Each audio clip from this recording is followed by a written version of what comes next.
Hello, my dearest confidant. Today's day 2 of my 21-day quest, and I'll bring the eye drops for you to see. I'm just going to do it today, but that was not what was on my mind when I started this video, so it'll be a different day. But today, I pulled cards that said I need to dream and play and reconnect with my tribe. And this part of my tribe, I've understood it to mean like my ancestors, right? So the immediate people that come to mind are my father and my grandfather. Both passed away, and my father 6 years ago now in May. And that was extremely difficult for me, but my grandfather also passed during a very important milestone in my life. He actually passed away the night before I was to be married to my second husband. And so that was a very difficult time for me. But something that came to mind that I would like to share with you, and I may get emotional during this video, so just, if that's hard for you to watch, then don't continue to go any further. But a dream that I had when I was around 20 years old, because it was around the time that I had my first daughter. And two significant things happened, actually. And, I thought that having significant and profound dreams and hallucinations, for lack of a better term right now, were normal for people, having a sense of deja vu and things like that. I thought it was normal that people had these things. And the older I get, the more I realize that it isn't quite quote unquote normal. And it just reminds me of, my purpose here, my mission here. And one thing that's been coming up to me a lot in the last couple of weeks is when I was pregnant with my first daughter. I had went to run a bath. I was towards the end of my pregnancy. I went to run a bath because baths were soothing to me. And the water started to come out in this purplish tint. And I was like, what is happening? And within, 10 seconds or so, that image was gone. And, I've thought about that in the back of my mind quite a bit. And, just recently, I've gone through a lot of hair changes. I've always had a lot of different changes with my hair. And I was blonde for a little while, and then I decided that I didn't like the blonde. And so then I dyed it a red color thinking it was going to come out more purple.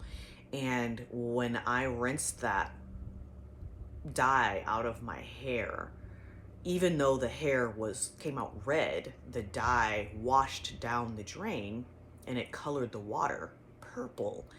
And it reminded me of that time back when I was pregnant with my daughter. And I thought that this was a significant time in my life. This is the time that was showing me. It was giving me a premonition, a prediction of the future and where I'd be right now, to let me know that you are on the right path. Like, you came across this way, And so the other thing that happened back during the same time period when I was pregnant with my daughter, I had this very scary at the time dream.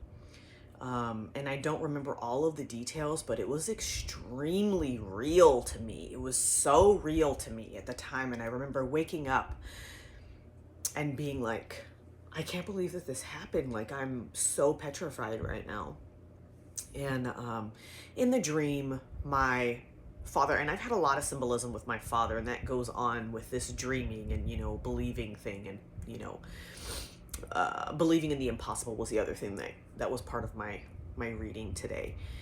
And so in the dream, my father, again, I don't remember all of the details now, but my father came in and he shot me in the head. And I don't remember feeling pain, but I remember lying on the floor, a wooden floor, much like what I have here in the studio, and I was bleeding out. And I remember watching my father like stand there and watch me bleed out. And of course, I woke up right before I died. And actually, now that I'm thinking about that, that reminds me of the time that I went to visit Janelle in Los Angeles and did my psilocybin ceremony. And I was on the floor with a blanket over my head because it helps to intensify the effects of the journey that you're on. And I remember taking these deep breaths in and breathing out so completely that I felt I was dying. And every time I thought I was done and it was my last breath, I was like, I'm not done yet. And I was like, and I would breathe in and I would breathe back out fully and completely and die, I was dying. And she also had a hard floor. And so like, that was my father being there with me during that. And the other really real time that my father watched me almost die was shortly after he passed. I tried so hard to put up this front that I was so strong because I was the go-to child. I was the strong child. I was the one that my parents never had to worry about. I was the one that at the funeral, my uncle came to me and said, you have to be strong and you have to take care of the rest of them because they can't do it. And at the time I thought, this is so hard. This is so hard. But I kept my composure and I did everything I needed to do. And it was really hard. And one day I just thoroughly and completely broke down and I was on the floor. It wasn't a hard floor, but I was on the floor and I was bawling my eyes out. And at the time, my mom lived with me. And my husband and my mom were both trying very hard to console me. And they were like, I don't know what to do. Like, this is so unlike her. And really, the point of me telling you this is to say that my father was there with me then as well. And me having that premonition, that dream back then was to now let me know, like, you really just aren't alone. And even though I felt that way much of my life, I'm not. And my father and my grandfather were very different, quiet, but very strong men in my life. And I was always told that my father was weak, right? And, now that he's gone and I've had time to reflect on his journey and the things that have happened to him, like he was suffering from PTSD from the Vietnam War, and I didn't know that until after he had passed. It didn't come to me until after he had passed. And so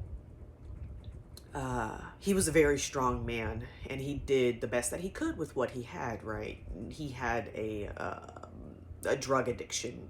He was addicted to weed and he coped, he numbed, he did what he needed to do to be the person that he needed to be to get the things done that needed to be done, right? And I understand all of that now. But as a child, you are manipulated and coerced into what society wants you to believe. And so, when I was a child, my father was a drug addict. My father was, a castaway. My father was all of these things that people told me. And I saw him for who he was, like as his heart, because I always loved him and was close to him regardless of what people said. But I didn't understand the struggles that he went through as a child, obviously, right? And so, anyways, the Sananga drops today have reminded me that my tribe is here, my tribe is close, my tribe has not deserted me, that, I can believe in the impossible dreams that I have for myself. And the other thing is that my father, you know, when he passed, and this isn't something that I talk about because it brought up a lot of hard shit in my life, but when he passed, he left me his inheritance. And that inheritance, even though I had a hard time accepting the help, you know, it was something that, you know, um, it helped me purchase this property. And this property has done so many things for me. And I know that this place is a place of gathering. I know that this place is a place of healing. I know that this place is a place of sacred peace and love and acceptance and journeys through time and time standing still. And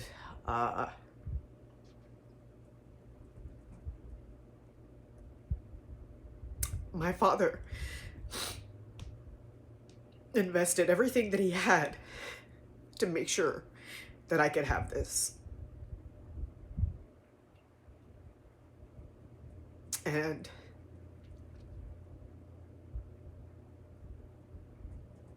I am so loved and so protected and so favored. And I'm so grateful. I am so grateful. And this is not at all how I wanted this video to go, but I am a human individual, and this is part of my life and my journey. And, you know, I started this Chasing the Green Heart a decade ago, in, I want to say it was like August time frame, so it's almost been a decade exactly. And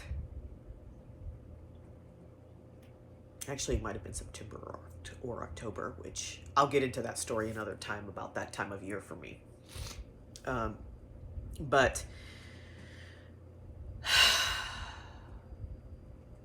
I started out with a blog, and this is now transformed to videos that I feel extremely comfortable recording and doing and being my authentic self in. You know,